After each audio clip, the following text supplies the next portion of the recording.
शांति 10/6/23 की वाणी है। मीठे बच्चे, अशरीरी बनने की ड्रिल नंबर 1 ड्रिल है। इससे वायुमंडल में सन्नाटा छा जाता है। बाप का डायरेक्शन है, इसी ड्रिल का अभ्यास करो।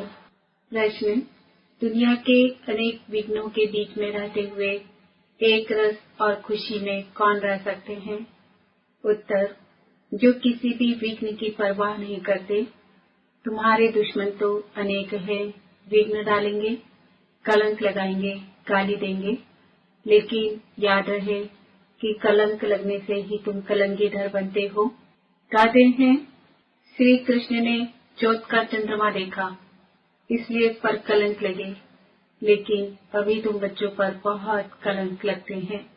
अंत में तुम कहेंगे, हे भारतवासियों, देखो तुमने बहुत कलंक लगाए और हम अभी कलंकीधर बनते हैं। ओम शांति। बच्चों प्रति शिव बाबा का फरमान है। शिव बाबा कहते हैं, मैं ड्रिल टीचर हूँ ना। कहते हैं, अशरीरी भव, बच्चे स्वधर्म में टिक जाओ, मन मना भव, माँ में कम याद करो। यह तो जानते हो, अब धर्म के ज्ञानी हैं। गीता में है, यदा यदा ही धर्मस्य ग्लानिर्भवति भारत। यह श्लोक जन्म जन्मांतर हम गाते आए हैं। जब से भक्ति मार्ग शुरू हुआ, गीता का पाठ करते आए हैं, शिव बाबा की पूजा करते आए हैं। वही शिव बाबा कहते हैं, माँ में कम याद करो। तुम पर फिर से माया का परछाया पड़ गया है। अब मैं आया हूँ माया पर जीत पहनाने के लिए। इसलिए मन मना भव, क्योंकि तुमको वापस जाना है मेरे परम धाम में।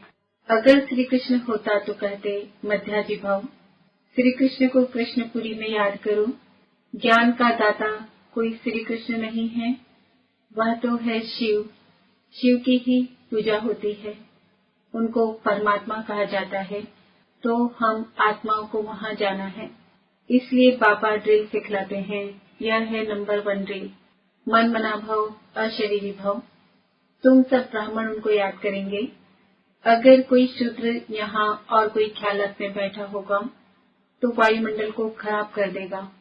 उस एक को जब सभी याद करेंगे तो सन्नाटा छा जाएगा। जैसे कोई मरता है तो सन्नाटा हो जाता है। आत्मा के अशरीरी होने का प्रभाव पड़ता है। तो अब बाबा कहते हैं, तुम सब आत्माओं को वापस ले जाऊंगा। काल तो एक आत्मा को ले जाता है। मैं तो कालों का काल हूँ। मैं सबको लेने आया हूँ और मैं आता हूँ साधारण ब्रह्मांड में। मैं मनुष्य रस्सी का बीज रूप चैतन्य हूँ। मैंने ही गीता सुनाई थी। देखो तुम्हारे पर अब कलश रखा है ना। श्री कृष्ण की गोपियों को भी कलश दिखाते हैं। कहते हैं, श्री कृष्ण ने मटकी तोड़ी, अब वह मटकी काहे की? तुम्हारे सर पर जो विकारों की मटकी है उनको तोड़ते हैं और ज्ञान अमृत का कलश देते हैं। बाकी सत्युग में थोड़े ही कोई ऐसी बात हो सकती है। गोपियां तुम हो। गोपी वल्लभ की गोपियों पर जो जौहर का कलश था वह फोड़ ज्ञान अमृत का कलश रखते हैं। तो इसमें बुद्धि बहुत अच्छी चाहिए, तब धारणा हो सकेगी। गोपियों का वल्लभ तो है शिव बाबा। श्री कृष्ण को वल्लभ नहीं कह सकते। लिखा है कि गोपियों को भगाया। अब बाप थोड़ी भगाएंगे, यह तो कायदा नहीं है। बाबा समझाते हैं, जब कोई महात्मा कहे कि शिवो हम, तो बोलो कि एक तरफ कहते हो महात्मा यानी महान आत्मा, फिर अपने को परमात्मा अथवा शिवो हम क्यों कहते हो? महान आत्मा तो पवित्र आत्मा ठहरे। यह राज समझाना है। इसको ज्ञान का धर्म युद्ध कहा जाता है। उन्होंने पास है शास्त्रों की मत और तुम्हारे पास है श्रीमत। बाबा कहते हैं, मैं आता ही तब हूँ जब राजयोग सिखलाना है। भारत के ऊपर ही यह सारा खेल है। हीरो हीरोइन का पार्ट भारतवासियों को मिला हुआ है। वास्तव में वंदे मातरम भी इन माताओं को कहा जाता है। वह लोग तो भूमि को मातरम कहते हैं। भूमि तो तत्व है, उनको थोड़े ही माता कहा जा सकता है। इस धरनी में रहने वाली तुम माताएं हो, तुमको वंदे मातरम कहा जाता है। वह भूमि को वंदे मातरम कहते हैं तो भूत पूजा हो गई।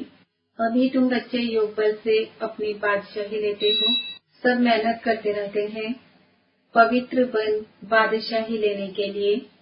जिस तरफ साक्षात सर्व समर्थ सर्वशक्तिमान है, उनकी ही जीत होनी है। परमात्मा की महिमा बिल्कुल अलग है। वह आकर ड्रिल सिखलाते हैं कि मामी कम याद करो, और सब तुमको दुख देने वाले हैं। सभी दुश्मन बन विघ्न डालते हैं। यह कोई नई बात नहीं है। हमको कोई दुनिया की परवाह थोड़ी ही है। श्री कृष्ण के लिए कहते हैं, चौथ का जन्मा देखा तब इतनी गाली खाई। कलंक जिन पर लगाते हैं वही फिर कलंगीधर बनेंगे। फिर अंत में कहेंगे, अरे भारतवासियों, तुमने हमें कितनी गाली दी। देखो हम यह बन रहे हैं, राज्य भाग्य ले रहे हैं। लड़ाई के मैदान पर तो बहुत सहन करना पड़ता है, तो जो राज्य भाग्य देते हैं उन पर बलिहार जाना पड़ता है। यह शिव बाबा समझा रहे हैं। यह दादा अपने को भगवान नहीं समझते हैं। इसलिए शिव बाबा कहते हैं, बच्चे यह तुम्हारा कल्प कल्प का पाठ है। तुम भी कहेंगे, जब जब धर्म की ग्लानि होती है तब बाबा आते हैं। अब बाबा आया हुआ है और हम बाबा से वर्षा ले रहे हैं। बेहद के बाप से ही बेहद का वर्षा मिलता है। लक्ष्मी नारायण को बेहद का वर्षा किसने दिया? बाबा ने। 21 जन्मों के लिए बादशाही मिलती है तो इसमें मेहनत करनी पड़ती है। गाया जाता है, सन शौर्ज फादर, स्टूडेंट सोच टीचर। अब तुम्हारा रियल पार्ट है। वही हमारा बाप टीचर सदगुरु है। वही मनुष्य सृष्टि का बीज रूप रचयिता है। सब जीव आत्माओं का बाप है, उनको सर्वव्यापी कैसे कहेंगे? बाप तो ऊपर रहने वाला है, तब तो दुख में उनको याद करते हैं। वह आते तब हैं जब धर्म ग्लानि होती है। बाबा कहते हैं, हमारी जन्मभूमि भारत के रहवासी जब दुखी होते हैं तब मुझे आना पड़ता है। परमात्मा की जन्मभूमि भारत है। यह अक्षर कोई के मुख से कभी निकलेगा नहीं। अगर सब परमात्मा हो तो सबकी जन्मभूमि भारत होगी। बाबा कहते हैं, सभी रिसेप्टर्स को भी मैं मुक्ति धाम ले जाता हूँ। तब उन्हों को यह मालूम पड़े कि हमको मुक्ति देने वाला बाबा है। वह भारत में जन्म लेते हैं तो भारत बहुत बड़ा भारी तीर्थ बन जाए। समझो सभी को मालूम पड़े, परंतु आ कैसे सके? सभी तो भारत में आ न सके। इतना तो अन्न नहीं है भारत में।